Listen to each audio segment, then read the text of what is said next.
Seperti kita cakap pada awal-awal dalam interview, level kita agak ketinggalan daripada segi preparation. Pemain-pemain yang dipanggil, ada sebenarnya pemain-pemain yang berhak berada dalam skuad ni, tiba-tiba antara mereka tidak ingini. Pengamat Malaysia memberikan pandangan menarik soal langkah Indonesia ini.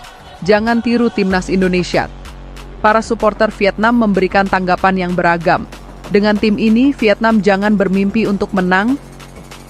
Ragnar Oratmangoen, pemain dengan latar belakang yang unik, baru-baru ini membuat pengakuan mengejutkan kepada media Belanda.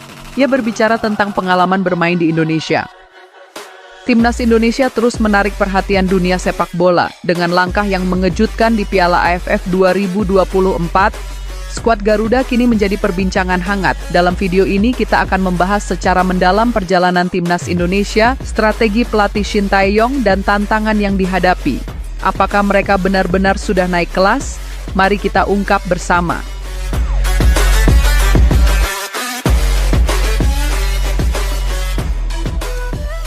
Reaksi pengamat sepak bola Malaysia.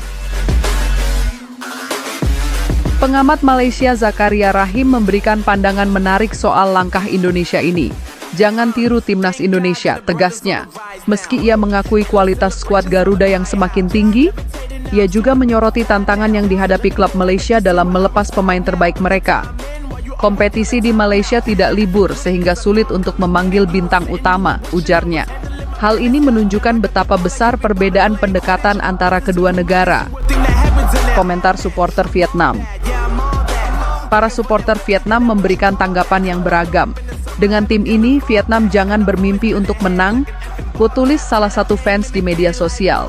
Komentar-komentar ini mencerminkan betapa kuatnya pengaruh yang dimiliki oleh skuad muda Indonesia, bahkan sebelum pertandingan dimulai.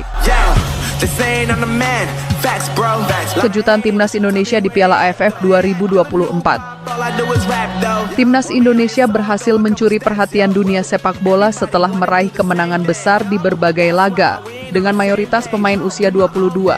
Shin Tae-yong membuat keputusan berani yang dianggap sebagai langkah besar untuk regenerasi sepak bola Indonesia. Saat kita lihat langkah Timnas Indonesia, rasanya seperti melihat perubahan yang luar biasa. Pemain muda diberi panggung besar untuk menunjukkan kemampuan mereka, ungkap salah satu pengamat. Namun apa yang membuat strategi ini sukses? Kepercayaan diri para pemain muda serta pembinaan yang terus ditingkatkan menjadi kunci utama. Meski demikian, bukan berarti langkah ini tanpa risiko. Pemain muda dan regenerasi skuad Garuda. Daftar pemain Timnas Indonesia didominasi oleh nama-nama baru seperti Alvan Suaib dan Made Tito. Pemain-pemain ini mendapatkan kesempatan untuk bermain di level internasional guna melatih mental mereka. Tujuannya jelas, regenerasi, ujar Shin Tae-yong.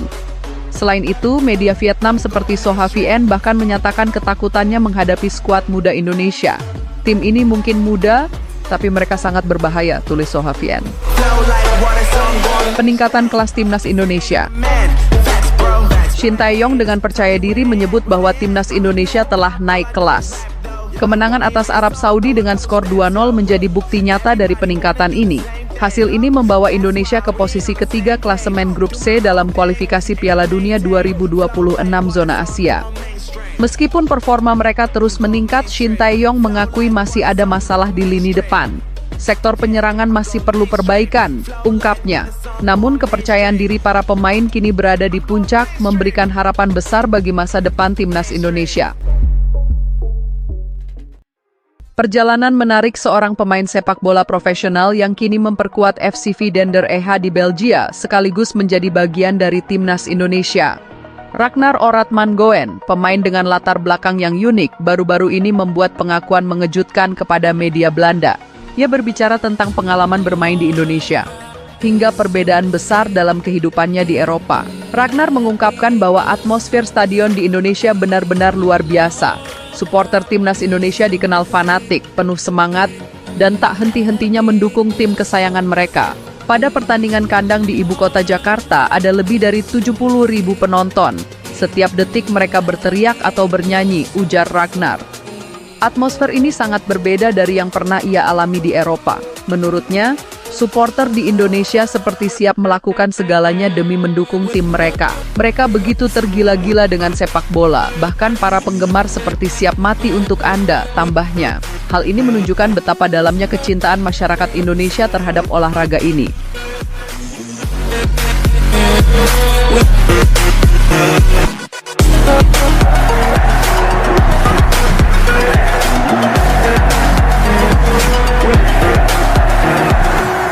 Meski menikmati perhatian besar dari penggemar Indonesia, Ragnar juga membandingkan dengan kehidupannya di Eropa yang jauh lebih tenang.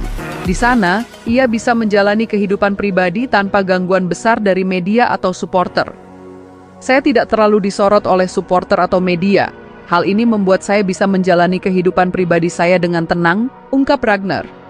Sebagai pemain sepak bola di Eropa, Ragnar merasa anonim ketika berada di luar lapangan. Hal ini sangat berbeda dengan Indonesia, di mana dirinya diperlakukan seperti seorang bintang besar. Di Indonesia mereka menggendong Anda dengan tangan mereka. Di sini, Eropa, tidak ada yang mengenali Anda.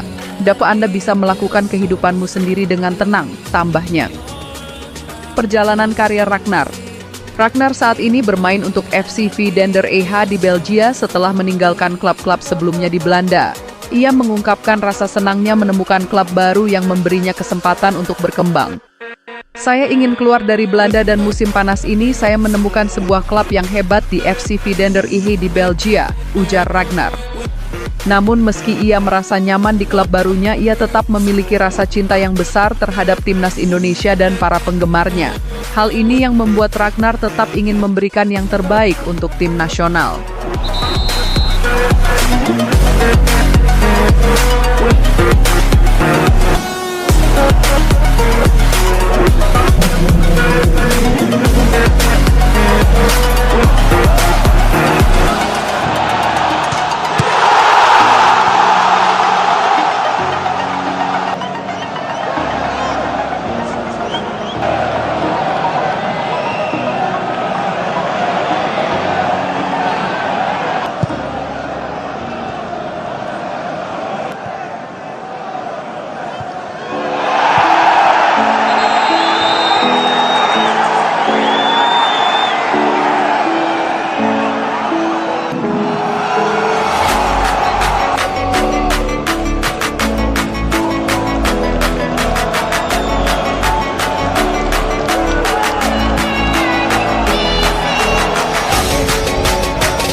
Perjalanan Ragnar Oratmangoen menjadi pemain sepak bola profesional membawanya ke dua dunia yang sangat berbeda, euforia luar biasa di Indonesia dan kehidupan tenang di Eropa. Meski memiliki keunikan dan tantangan masing-masing, Ragnar terus berkomitmen untuk memberikan yang terbaik di lapangan, baik untuk klubnya maupun timnas Indonesia. Bagi kita semua, kisah Ragnar ini adalah pengingat tentang kecintaan yang mendalam terhadap sepak bola dan bagaimana olahraga ini bisa menjadi penghubung antara budaya yang berbeda. Jadi mari kita terus dukung timnas Indonesia dan para pemain hebat seperti Ragnar Oratmangoen. Timnas Indonesia saat ini sedang berada di jalur yang tepat untuk membuktikan diri sebagai kekuatan besar di Asia Tenggara. Dengan strategi yang matang, regenerasi pemain muda, dan dukungan penuh dari masyarakat, skuad Garuda menunjukkan bahwa mereka tidak bisa dipandang sebelah mata.